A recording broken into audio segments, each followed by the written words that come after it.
జై శ్రీమన్నారాయణ. శ్రీమతే రామానుజాయ నమః. నేటి మంచి మాట, భగవంతుని దృష్టి. దాని గురించి తెలుసుకుందాం. మనం చేసే ప్రతి పని భగవంతుని దృష్టిలో పడుతుంది అంటారు. అది ఎలా సాధ్యం? ఎవరేమి చేస్తున్నారో గమనించడం తప్ప వేరే కార్యకలాపాలు ఉండవా? దేవుడు మనలనే చూస్తున్నాడని మనకి ఎలా తెలుస్తుంది అని ఒక శిష్యుడు తన గురువుగారిని అడిగాడు. అందుకు గురువుగారు ఇలా చెప్పారు: కళ్ళు మూసుకొని పాలు త్రాగే పిల్లి తనను ఎవరూ గమనించడం లేదని భ్రమపడుతూ ఉంటుంది, కానీ అది వాస్తవం కాదు. దానిని ఎవరో గమనించి తరిమి కొడుతూనే ఉంటారు. అలాగే తప్పుడు పనులు చేస్తూ దేవుడికి ఏం తెలుస్తుంది అని భావించడం శుద్ధ అవివేకం. భగవంతుడు సర్వాంతర్యామి. లోకంలో జరిగే ప్రతి మంచి చెడ్డలు ఆయన దృష్టిని దాటిపోలేవు. కుచేలుడు కృష్ణ పరమాత్మని చూడ్డానికి వెళ్ళిన సమయాన తన నడుముకి చిరిగిన వస్త్రంలో కొంచెం అటుకులు మూట కట్టుకొని వెళ్ళాడు. కుచేలుడు తను తీసుకువచ్చిన అటుకులను గురించి కృష్ణునికి చెప్పనే లేదు. కానీ కృష్ణుడు ఆ అటుకులను చూసి ఆతృతగా నోటిలో వేసుకున్నాడు. కుచేలుడు అదృష్టమే మారిపోయింది.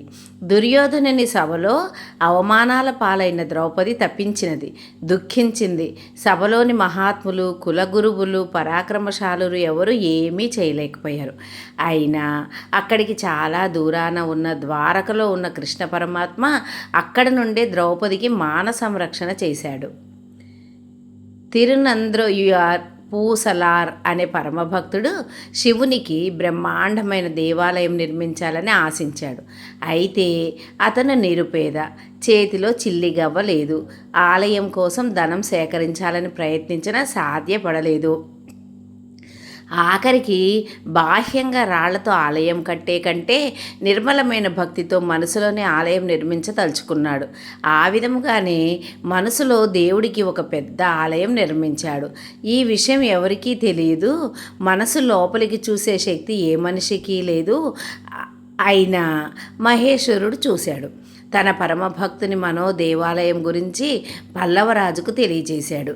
ఆ పల్లవ మహారాజు ద్వారా పూసలార్ నిర్మల భక్తి గురించి ప్రజలందరికీ తెలిసింది. కురుక్షేత్ర యుద్ధం ముగిసే సమయంలో దుర్యోధనుడు ఎవరికీ కనిపించకూడదని ఒక మడుగులో దాక్కున్నాడు. కానీ కృష్ణుని దృష్టిలో పడకుండా పోయాడా?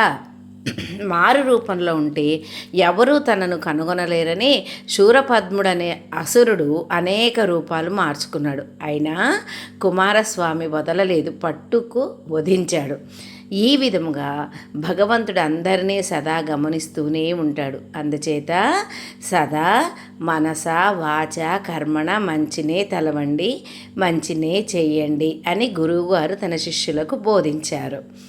కనుక మనము కూడా మంచినే తలుస్తూ మనస వాచ కర్మణ మంచినే చేస్తూ భగవంతుడి యొక్క అనుగ్రహం పొందుదాము. జై శ్రీమన్నారాయణ. రామానుజదాసి సంధ్యారాణి.